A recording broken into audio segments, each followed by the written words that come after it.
Continuamos con Identifícate y luego de observar pues estas hermosas coberturas que realizamos dedicadas a la Santísima Virgen de Dolores, ya iniciamos con este recorrido por el Palacio Nacional de la Cultura y ahora me acompaña uno de sus guías, quien es el señor Manuel de Jesús Coyote.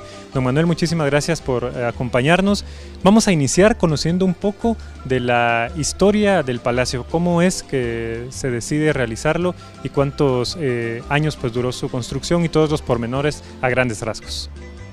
Bien, pues para mí es un gusto poder compartir algo de la historia del palacio. Nuestro palacio es único a nivel, podríamos decir, a nivel mundial, ya que cuenta con tanta arquitectura y su belleza. Pues. La construcción del palacio pues, fue en la época del general Jorge Ubico. Precisamente él necesitaba tener un lugar donde tener los tres poderes, pero no había dónde. Incluso ya se acercaba el aniversario de la independencia. En eso pues vieron la necesidad pues para poder construir este palacio y se inició la construcción en enero de 1939. Durante los 4 años y 10 meses que duró la construcción pues participaron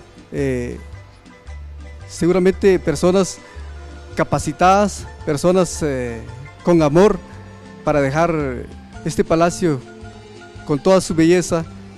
Se dice de la historia de que de 10 trabajadores, 8 eran presos, hasta lograr inaugurar el palacio el 10 de noviembre de 1943.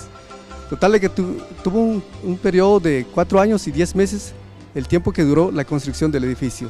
Es bastante importante, amigos, conocer este dato, y es que eso identificaba al general Jorge Ubico, ¿verdad? Era eso de la vagancia, también el asunto de pues, los privados de libertad, era que fueran a trabajar, ¿verdad? No tenerlos encerrados, sino que trabajar, y justamente, pues como usted lo comenta, ese dato muy importante, ¿verdad? Que muchos de esos reclusos, podríamos decir, trabajaron en la construcción del Palacio Nacional. Exacto, así es. Incluso se dice que él, como estaba en contra de la vagancia, aprovechó entonces también personas que andaban vagando en las calles, los agarraban para venir a sacar sus jornales aquí en la construcción, y de eso pues se aprovechó ese recurso, porque en total el costo de la inversión de la construcción del edificio fue de 2.800.000 quetzales, que en aquel entonces el quetzal estaba un poquito arriba, 10 centavos arriba del dólar, pero digamos, viendo en nuestros días, ese total pues es una mínima parte. ¿Por qué? Porque se aprovechó ese recurso. Es increíble, definitivamente un dato importante el conocer el origen de esta hermosa arquitectura, de este hermoso edificio como lo es el palacio. Una de las cosas que también nos llama la atención es parte de los elementos que lo conforman, y es cómo fue las lámparas, el piso, algunos materiales específicos, cómo es que el general pues decide y de qué países trae todos estos materiales para poder construir el palacio. Bien, seguramente el general pues, viajó en varias partes del mundo y se enamoró de otros estilos, incluso estilos europeos y otros estilos de otros países, y lo trajo aquí en Guatemala. Pues.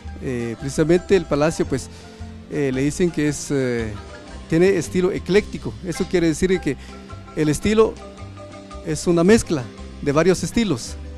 Precisamente aquí en el salón de recepciones, los paneles de estilo francés, en el salón de banquetes el techo es de estilo árabe, y así es una mezcla de estilos. Es increíble justamente, y una de las cosas que nos llama la atención y siempre ha sido es el color del palacio. ¿Por qué el color verde, podríamos decir?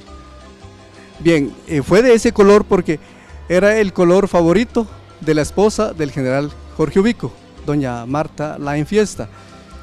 Y se usaron como materiales para lograr este color: granito, cemento, óxido de zinc y óxido de cobre, para poder sacar este color.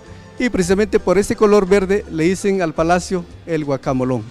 Sí, definitivamente que parte de lo que nos identifica como guatemaltecos es la manera tan jocosa a como le llamamos a los lugares, a los edificios. Don Manuel, ya para ir concluyendo un poquito con la historia del palacio, que nos pudiera compartir usted ese proceso, esa transformación que ha tenido el Palacio Nacional, que ahora es Palacio Nacional de la Cultura, ¿verdad? Pues el general Jorge Ubico lo crea, como usted bien ya nos lo comenta, para que desde acá se gobierne, pero poco a poco pues ya fue este edificio más cultural, que de verdad una representación del gobierno directamente. Obviamente acá se realizan varios de los actos oficiales de la presidencia, pero ¿cómo ha sido esa transformación a través de los años? Bien, al principio pues en el palacio precisamente funcionaron todos los ministerios de gobierno, pero a raíz del bombazo del 5 de septiembre de 1980 se dispersaron los otros ministerios, y hasta que quedó en manos del Ministerio de Cultura y Deportes, precisamente en la administración del presidente en aquel entonces, Álvaro Arzú. Ahora ya es Palacio Nacional de la Cultura. Perfecto, muchísimas gracias, don Manuel. Nosotros vamos a continuar pues recorriendo estos muros, estos pasillos emblemáticos y más que históricos del Palacio Nacional de la Cultura, y pues agradecemos la presencia de los guías quienes nos acompañan durante todo este programa. Nosotros continuamos con más en Identifícate.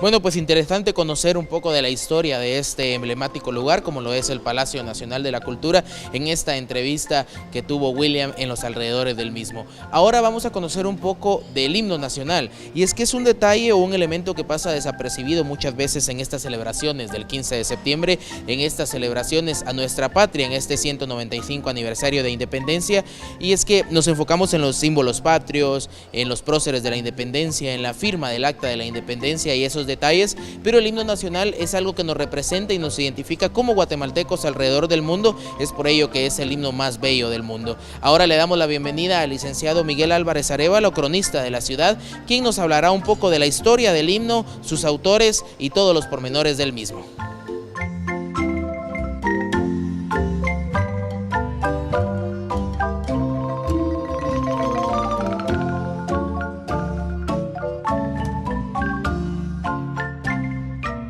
El concepto de himno nacional surge con la Revolución Francesa, lo que son los cantos patrióticos o gritos de libertad.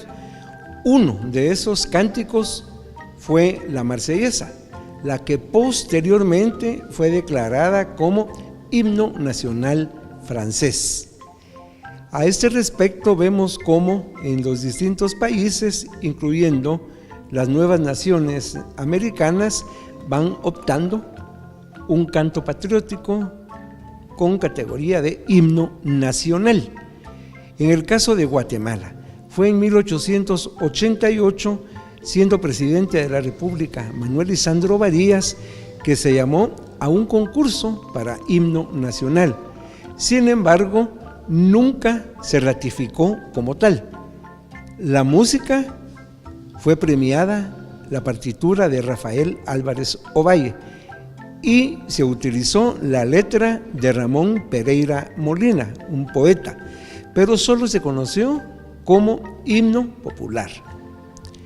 Durante la administración del general José María Reina Barrios y en vísperas de la inauguración de la Gran Exposición Centroamericana de 1897, se abre en 1896 un concurso para himno nacional, para lo cual se presentaron varios poemas, habiendo sido elegido el que iba calzado como anónimo. las bases indicaban que los autores tenían que ser guatemaltecos. Gana anónimo. Esto va a ser ya en febrero de 1897 y entonces hay que adecuarle música. Se presentan entonces 10 partituras musicales. El jurado dio como veredicto la de Rafael Álvarez Ovalle. Protestaron los demás músicos porque ganó por segunda vez la música de Álvarez, que es la misma que acompañaba el poema de Pereira.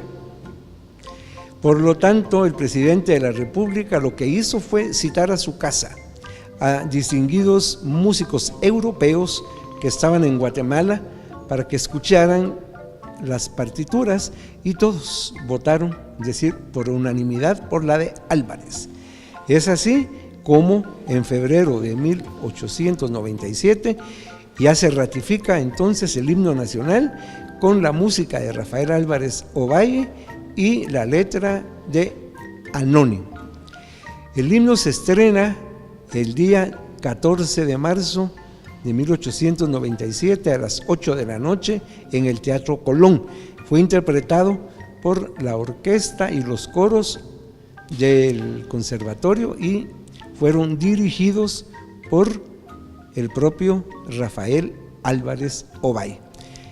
Poco después, ya en 1910, se descubre que el autor del himno nacional en el poema Guatemala Feliz era el cubano José Joaquín Palma, quien había firmado un documento con un testigo y lo hace de la luz pública debido a que habían otras personas que querían indicar que ellos eran anónimos. Entonces se descubre la verdad. A los pocos días se hace un homenaje en la casa a Palma, que estaba enfermo y muere. Pero Guatemala le reconoció y agradeció el poema Guatemala Feliz. Y se hizo una primera grabación para estrenar en las fiestas minervalias. Esta grabación fue hecha en Estados Unidos, porque en Guatemala no había sistema de grabación. Pasaron los años y en 1934, siendo presidente de la República el general Jorge Ubico, se presentó ante él un gramático de la lengua española, miembro de la Real Academia Correspondiente, nacido en Jalapa, José María Bonilla Ruano, indicándole al general Ubico de que el himno tenía defectos históricos, porque se refería en muchas ocasiones a la guerra en Cuba. Recordemos de que la independencia de Guatemala no hubo corrimiento de sangre. Por ejemplo, dice al chocante vibrar del acero. En este sentido hay otro error de forma, que decía originalmente: esto enseña entre nubes de nítida albura. Esto enseña, pedazo de cielo, entre nubes de nítida albura. Eso quiere decir que la bandera es blanco, azul y blanco. Y hay muchas alusiones a Cuba. Por ejemplo, tinta en sangre tu hermosa bandera. La bandera de Guatemala es azul y blanco, no tiene rojo. El decir tinta en sangre está aludiendo al rojo. La bandera cubana sí tiene rojo. Por lo tanto, el 26 de julio de 1934, el general Jorge Ubico ratifica las modificaciones al himno nacional y desde entonces es el himno que nosotros patrióticamente cantamos en cualquier acto público y sobre todo en las fiestas patrias.